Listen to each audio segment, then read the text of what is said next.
welcome to the Winner's Circle. My name is Kanyiso Chwako, and as ever in this series, is we get to speak to legendary rugby players. And today we have one excellent New Zealand legend in Junior Malili Muliaina, better known as Mils.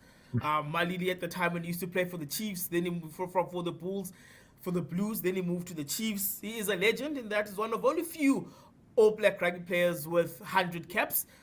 When you know and understand the strength of New Zealand rugby, playing 50 test matches alone is an achievement. Actually, doubling that isn't something else. One needs to understand that Muliaina himself was born in Samoa, moved to New Zealand at an early age, and went through the representative levels before representing the All Blacks for as long as he did. First and foremost, Mils, good day, and thank you very much for making time to speak to us. Oh, hello, and thank you for having me on. It's nice to be on, and looking forward to the chat. Mils, just take us through the start of your career. I mean, kids signing contracts, pro contracts at 17, in this day and age isn't something new. But at the turn of the millennium, that was unheard of. You needed to pay your way through club, through your province, through your franchise, Super Rugby level before I'm actually breaking into the All Blacks. Just talk us through that particular phase of your life. Like, how was it? What kind of a shock to the system was it at the time? Look, it went really fast for me. It was crazy. I came out of school.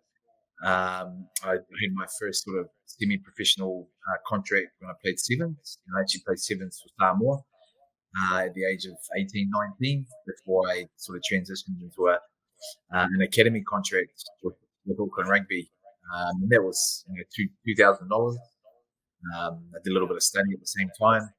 And then things sort of progressed. And when I look back, it sort of happened all very quickly, really, to be totally honest, because Yeah. before you know it, you're playing NPC, and then Super Rugby, and then onto the All Blacks. So it moved pretty fast for me after school, but all exciting at the same time.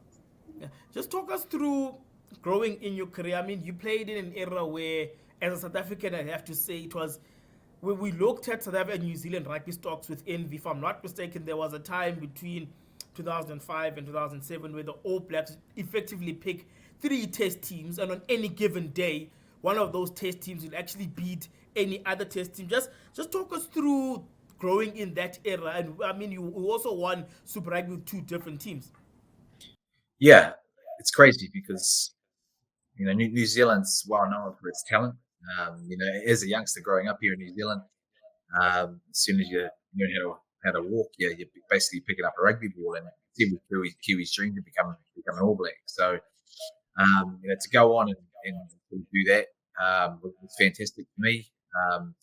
But also, when you think about the mold these days, we're losing that a little bit. Yeah. You just mentioned about the contract side of things. It's more attractive. I mean, given that you can actually make a living out of rugby more so now compared to sort of back in those days. That's perhaps where New Zealand rugby's the challenges that we have is keeping some of our younger players. That period between 2005 and 2007 that you spoke about, we went through some hard times. 2007 was tough. 2003, sorry, was tough. We transitioned into different coaching models as well, and different coaching staff. But we had an aim to make not just a starting 15, but a team of two or three different teams that could easily go out there and play the same style and not lose too much. It's still win test matches, and that was a big focus at the time for the All Blacks, is to grow that depth within the All Black environment. And we did that successfully for a number of years. It's a bit of a challenge nowadays, though, with the overseas exodus that we are getting, particularly with the young players. Yeah. You mentioned those two difficult World Cup years, 2003 and 2007. Just talk me through them, because I mean, for all of the All Blacks' excellence between 1996 in particular and 2010, where they pretty much won everything and everywhere, they remain in the professional era. They remain the only team to have done the Grand Slam. First and foremost, they've beaten every team home and away with a fair bit of comfort, but just talk me through those two difficult World Cups in particular that actually made winning the 2011 World Cup so much special. Oh man, well, 2003 was a little bit different. A lot of us guys excuse me, fairly young. We were pretty naive, 20, 22, 21, 22 years old, 23. We went to the first World Cup, and our first World Cup, and the group of us that came through together in Sydney. We won a lot. We were so successful that year. We won the Bledisloe Cup back. We won the Tri Nations. The World Cups are different. They're, they're a different beast when you go to Rugby World Cup. So we went in as the favourites. When we lost, it perhaps didn't hurt us. Hurt. I mean, don't get me wrong, but the realization of what it was, didn't really wasn't really on us that much because we were so young and naive. 2007 really hurt bad because it was the next 4 years, and for a lot of our players from 2003, we had transitioned through to get to 2007, and a lot happened in between those times. We had new coaching staff, we had new sort of ideas. We wanted to create the environment where we had two teams, and regardless of how bad you played out there, that you still won by, the goal was to still win by 10 or 15 points. And so we're at a stage of our careers where we're kind of like, man, 27, 26, 27. It's a long time to wait until 2011. And for me in particular, that was definitely the case. I was 27 years old. I was really looking to go overseas after that. But the hunger and desire to still stay in New Zealand was still quite there. So that hurt a lot because of the way we went out as well, in the quarterfinals to France. And then 2011. And I think we took a lot from those 8 years, leading up to 2011, because of the fact that we'd hurt so much, the expectation, and going into a tournament as favourites. It was probably a burden on us. We didn't really embrace it as much as we wanted to. Some of the stuff that we learned from 2007, we progressed through to 2011, and we had some hiccups during the tournament in 2011, and that was always going to be the case. The fact that you're going to go through adversity. You're going to lose your first five. You're going to lose your second and first five, and then probably I think we ended up getting to our fifth before he became a movie star. You're always going to go through those factors. You get incidents off the field, and it's been able to sort of embrace those things and go, okay, hey, the unexpected are going to happen. And we adapted, and we got to the final. A lot of us, I didn't play the finals. I was injured at the time with DC in the stands, but we found a satisfaction because another thing that we always spoke about is, regardless of whether you're out there, you still contributed to the team, and that's often a pretty hard thing to do, particularly when you're fit and you're available for selection, because you don't want to drop your lip. And perhaps some of that did happen in 2007, but we'd learned so much. And whilst we didn't play our best rugby, we probably weren't the better team. We won, and that's probably why it made it so satisfying. In fact, we're at home as well. It's been such a long time. We've gone through numerous Rugby World Cups, having lost either the quarters or the semis or a final. And so 2011 was really special, for us as players, but also the nation. You mentioned 2007 in particular. There was the controversial pass that led to Yannick Jalzion's try. Yeah. 16 years on, officiating remains a very contentious point in world rugby. Yeah. What are world rugby getting wrong here? Because we've looked at the past 3 to 4 weeks. There's been a lot of issues with regards to how cards are dealt with, the bunker system, world rugby jurisdiction in terms of actually handling the disciplinary matter as well. What is being got right and what is not being handled well by world rugby when it comes to officiating? Because I think we're at a stage now where the World Cup, in the same way that you guys were eliminated by what was a clear forward pass, we may find ourselves watching a World Cup that can and will be decided by an official who is incapable of making the correct decision. Yeah, well, firstly, can I say that forward pass in 2007 wasn't the losing of the Rugby World Cup. It played a part, and get us wrong, but we definitely didn't deserve to win. Some of the tactics that we did wasn't right. To go back to your question, yeah, it's scary, isn't it? We think in terms of where world rugby are, and particularly the judicial, they're not aligned. There's no consistency in the decisions that they're making. They come out hard, and and they've said tackle technique, any head contact here, but we're still seeing inconsistencies in terms of how that's refereed. The bunker, they came out all guns and blazing about how the bunker is going to be, which I think is great. I think the bunker is really good. It speeds up the play, it gives the referee the opportunity to play, to have a yellow card, go off, have 8 minutes for the foul play review officer, who is only there to do that, to review it, and then come back rather than stopping and waiting another 10, 20 minutes. By that time, when you're watching it, you just don't even want to watch it. So that's designed to speed up the game. The downside of that is the judicial system hasn't quite worked, and we've seen that obviously with Owen Farrell's sanctions and compared to George Moala, how that works. And that's not the player; that's the system, right?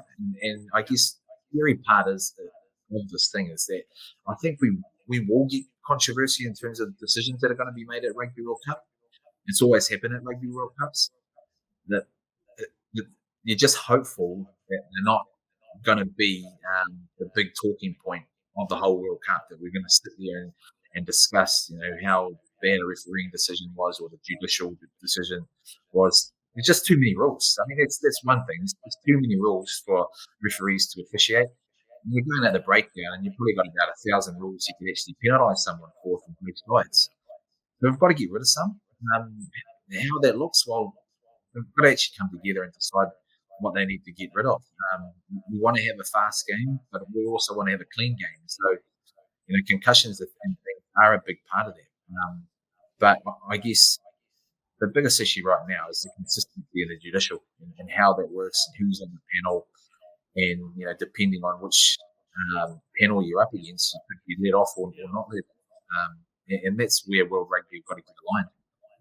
That said, it's moving to the All Black team in particular. What have you made of the squad that has been picked for this World Cup, and how they've gone about the business since that Mbombela test match? Because I was at the Mbombela game where they lost 26-10. They bounced back very well to win in Ellis Park the following week.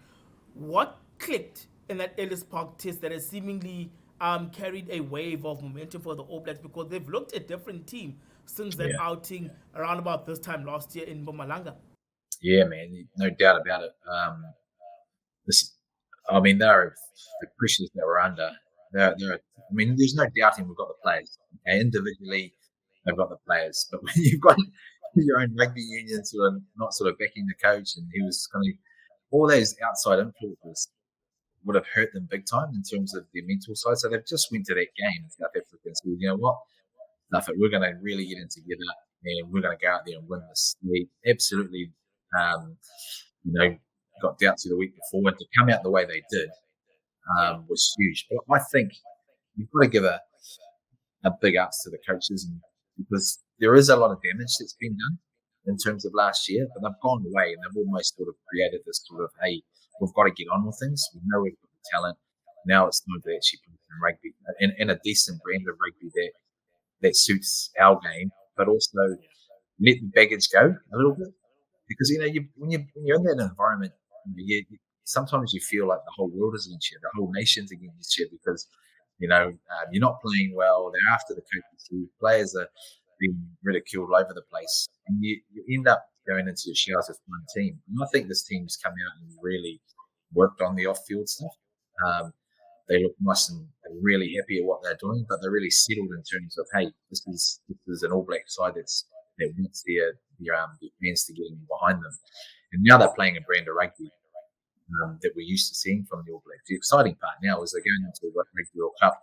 Not quite the favourites, but I think in the back of their minds too, there's motivation for them given the year that they had last year. Not just against the Springboks, but in particular in the Northern Hemisphere teams. I think there's still a bit of hurt and pain there from the All Blacks that they'll still got on them, so that they'll remember to go into these Rugby World Cup, which is exciting for us. You mentioned the fact that they're not favourites. How dangerous does it make them? Because every other World Cup, barring every other World Cup, the All Blacks have always been favourites, but the stakes have been higher for the Northern Hemisphere teams, that being Ireland and France, based on how well they've been playing with the past 3 years. How dangerous does it make the All Blacks this year? Because now, the one thing that World Rugby has often been happy about is seeing the All Blacks, and to an extent the Springboks, being favourites. But How dangerous does it make these Southern Hemisphere teams when all the pressure now, the performance pressure, is transferred to Northern Hemisphere teams who are talented, yes, but don't know, have shown over the past that winning World Cups has been beyond them? Oh, I mentioned before, the Rugby World Cup is different. When you go in there, and this is, I mean, they're good teams. Don't get me wrong, and the French and the Irish are very, very good teams, but they haven't felt that pressure of being one of the favourites to be able to win France in their home country. Yeah, it motivate them. There also comes the expectation they've got to win. You know what I mean? And Yeah. the All Blacks have had that year in, year out. They've had that for Rugby World Cup. So Springboks have been the same. And it's hurt us a lot. We've rolled into Rugby World Cups as favourites, and the expectation has often been a burden for us because we're like, oh man, this ended up way too much expectation. Yeah. The French and the Irish haven't felt that before. So how they handle that is going to be massive. So in terms of the approach to Southern Hemisphere things are having, I mean, you look at them at the moment. There's a, and perhaps they're right. The Northern Hemisphere are probably gotten a lot better and probably sort of exceeding the rugby standards compared to the Southern Hemisphere, and that's good. That's good. I mean, look at Australia. The Wallabies are coming in pretty quiet, albeit their coach with a lot of talk. But I think. Well, I think also it's fantastic, isn't it? We're going into a Rugby World Cup. I don't know if I've ever experienced a Rugby World Cup where it's going to be so hotly contested. Yeah. Where out of the four teams, us, Springboks, Ireland, and the nation, two of those teams are going to go home in the quarterfinals. And I mean, and you look at the other side, you've got the Wallabies, Fiji. I think is going to be a big threat. I think they're going to come out Yeah. of that pool. Indeed. Indeed. Yeah, and then and then the English, who are sort of just in the background. Yeah, still haven't quite hit their straps, but as we know, when you get to quarterfinals and semi-finals, anything can happen. And so, this Yeah. tournament is just going to be amazing. And that's when I go back to my point. I hope it doesn't come down to the fact that we're talking about controversy because Yeah. of a decision or a judicial issue that's kind of happened. It's going to mar this brilliant Rugby Yeah. World Cup that we're so looking forward to. You mentioned Australia. How, what kind of factor are they going to be? Because I mean, there's been a lot that's coming out, from their camp. I mean, we were at Loftus Versfeld, in early July when Mr. Jones issued that unprintable. We were actually sitting in that press conference. He's been having a go at Australian journals. He had a go at New Zealand journals. What kind of space are Australia in, and is that kind of environment healthy for a team in terms of actually getting better? I think of it. I think it is a very clever man. So they're obviously they haven't won. They haven't been winning since he's come on, but he's deflected that onto him. So he's turned it around. They've got a very good team. They've got a good balance of young players. I know there's a lot of guys that have missed out. They've got some experience, but Yeah. I think as a whole, they got Skelton. Now he's their fifth for the year. They've got some good experience here, some good size. They've got some young, hearty players that are prepared to go out there and Yeah. give it some more. Their first five, the only downside would be they've only got 1 team at this stage, where I know guys will move around. But Carter's a very good player, Carter Gordon. So I think they're in good shape. And as I Yeah. said, they come out of that pool, get into the quarterfinals, and anything can happen. And given how young they are, I think they're motivated in that sense. That Eddie was feeding all this sort of press release that he's trying to get everyone onto him and reflecting the fact that his team aren't going so well. From a motivational point of view, he'll be right in there saying, "Man, we've got enough. We've got enough. It's not no Yeah. criticism on you. All the criticism's on me," which I think is great. What have you made of the decision of Steve Hanson's decision to actually join the Australian Cup? I mean, Brad Davies literally left in a half. And I mean, if you look at Eddie at England, he had a very high rotation of assistant coaches. What have you made of Steve actually joining Australia as a consultant? Yeah, it's interesting, isn't it? I mean, there's no hiding; they're very good friends. Yeah. Um, Steve Hanson's he's professional at that. He's professional in terms of going in there and I wouldn't necessarily say giving IP away, but probably more around the environment in terms of what they can do, little technical stuff. He wouldn't necessarily be giving too much away from an All Blacks point of view because he'll be the first to say he's a 100% All Black supporter, and it's probably a different role. He's just a consultant, and we're talking to him later on this week. But you know, Steve wouldn't have gone in there with his eyes closed. He knows what he's going in there to help out. And, he's very professional at what he does, but they're very good friends. Yeah, okay, he's a Kiwi, and Kiwis are sort of saying this, and that. But hey, it's professional time, and at the end of the day, he's helping by the sounds of it. And what have you made of the Springboks? And they've been a very weird team in that they've probably produced the best set of outside backs we've seen in a very long time. I suspect that you would have been licking your lips playing against the likes of your Kirtley Arenses, your Makazole Mapimpis. I mean, I think South African has never been this rich, outside backs since they started playing international rugby again in 1992. But what have you made of them and their chance of defending their title? Oh man, they're going to be good. I mean, I'd rather meet the Irish if I was going to be fairly honest, because I just think in the quarterfinals, I just think South Africans, they still haven't quite hit their straps in the Springboks. Very, very good team. And man, to see an inspirational leader out there after 4 months in terms of the injury that he's had and running around as if he was just hadn't even been out. I mean, that in itself, you know how important Golisi is in terms of that team. But no, to see him out running around like he was last week was just inspirational in itself. They'll be good. They'll be good this week. They've got a good balanced team. They've got some. They've always had size, but you're right. You've seen it in 2019 how electric they were in the outside backs as well. If they get some ball out there, regardless of whether they've got space or not, they'll finish. And similar to what we're talking about before, got some really good depth, and that's what you need when you go into a tournament that's 8 weeks long.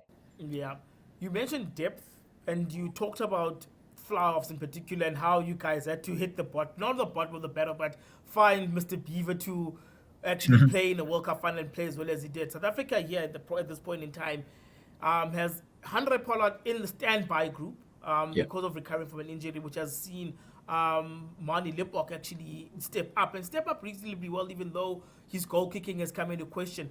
What have you made of that particular dynamic that the Boks have at fly-off? I mean, generally, Bok fly-offs have been your guys who do your kicking business and ensure that the kicking game is intact. But in Mani Lipok, South Africa have seemed to have a fly-off who can not only run, but who can actually manage a kicking game very well. But the one thing that has always endeared South African fly-offs to the public here is the goal kicking, and that's where the conversation has become rather a problematic one now. How do you find that at the moment? And that's probably been it, isn't it? Just because you're so used to seeing your fly halves, kicks from 60 odd meters, and they're just pinpoint accuracy, and that's probably where Pollard comes back into play. I think he'll be there. I think they're going to swap him out before they name their last team. But Limbok's, man, I love the way he takes it to the line. Right, he's a real big threat. He's got lots of speed. He's brave, man, and he's tough, and that's what I like about it. And sometimes, when you get a little bit of momentum like that in his game, and the confidence sort of comes back. He's been in and out. In the first test he started against the Wallabies, and I don't think he started. He started against the All Blacks. I don't think he actually did it. No, he did. But just getting consistency. And him playing there will build confidence as well. And I think, Pollard being there, even if he's at 12, although, you got some good players there as well. I don't necessarily think thinking about goal kicking in terms of the threat that the Springboks possess in their backline and also up front. Yeah, it has been something that's always been a big part. Yeah. But you look at that team, you've got some attacking flair there as well, which is definitely got a threat come Rugby World Cup time. Just moving away from rugby a bit, how important is just setting up life through outside of rugby in terms of actually having a profession outside of the sport, and ensuring that you've got a bit of a nest egg to fall on. Because I think here in South Africa we've got a very big issue where a lot of footballers, in soccer in particular, tend to live a very flashy lifestyle, but then as soon as they leave the sport, they tend to fall on harder times. Just from your perspective, in terms of how you've set your life up during the game Yep. and after the game, how important is setting up life after the game through the career that's actually putting bread on the table? Oh, it's really important. I think financially it is, to some degree. I mean, while you're playing your game, you're going to be earning a lot of money that not many people across the globe are going to be earning a lot when they're working a 9 to 5 right through to 65. So you're earning a lot of money within a short period of time. And that's the biggest Yeah, issue. And you've got players that are under the age of 30, some of them under 25, close, early 20s. And to tell them to make decisions and use their money wisely is a hard thing to do unless you've got people that you can trust, and then interest that you're into, to actually invest in. I invested into property when I was playing. I sort of just fell on it. And then as I came out, it wasn't until the later stages of my career when I started to understand what I wanted to do after rugby and put a plan in place, to come back and study. And that, even though I had that plan in place, it didn't actually eventuate because I ended up going into a totally different field. But it is very important. I think picking up little wee things, having a little nest egg that you can actually rely on, because it takes time. If you're not quite ready to decide what you're going to do, give yourself a buffer, like at least a bit of money aside that you can say, okay, for the next couple of years, this is what I'm going to learn, I suppose, transition into. And that's the hardest thing. It's when you're in it because so much is going on. The pressures of playing well, the pressures of going to the making the side and being picked for the side, and then the contract comes up every 2 years. yeah, You've just got to be mindful of what's around the corner because I retired at the tender age of 37 or whatever it was, under 40s, and you've got a whole lifetime ahead of you. yeah, And so, you're not going to be earning that kind of money unless you've set yourself up. So it's really important, but it's also really important that you've got good people around you. And sometimes it's the hardest thing to find good people around you that you can actually trust on their advice is often the hardest thing to be able to do. yeah. And I think finally, Mills, how important is the education bridge? I think what the advent of professional rugby did was to take away the aspect of education, because I think that growing up, a lot of the players in the 80s, early 90s had some sort of provision that allowed them to actually play rugby on weekends, whereas from 96 onwards, rugby then became a full-time profession that didn't quite allow for players to study and actually take up the game. How big is that education bridge, and actually balancing it with the needs of being a professional rugby player to actually make sure that there is some sort of life outside of rugby when one retires? Yeah, balance is crucial because you do not want to be thinking about rugby 24/7. You want to have something out, and as guys get a little bit older, the balance becomes family. The early stages, you're taking things along, try and understand a different trade, even if it's learning what the internet's about or typing courses and things like just getting your mind away from rugby Yeah, because it's an absolute job. You're going in there, and even now I'm in business, but I've got to go in and utilizing the skills that I've learned from rugby and implementing into my own business and my own company. Whereas picking something up every so often, so you're not heavily involved in thinking your job 24/7, which is what I do now also, is really important because it gives you balance, but it makes you excited about going in and going, oh man, now I'm in the rugby environment, and then you have a chance to come back out and totally forget that side of it as well. So it yeah. doesn't necessarily need to be study, but just something that sort of gives you that balance to then not think about rugby 24/7. Bills, thank you very much for making time to speak to us. It is much appreciated, and all the best for the All Blacks and the Southern Hemisphere teams. I am quite impartial to them actually doing well at the World Cup. I mean, if you look at the World Cup roll call, one would see that it has actually been a Southern Hemisphere tournament. That has, yeah, you're very right. And so I'm hoping something happens there. uh, team wins, and the color of their jerseys are black, and so are their shorts. And that's it for another edition of Winner Circle. Our guest today was the legendary Junior Malili Mils Muliaina. Catch us again on the next episode of the Winner Circle.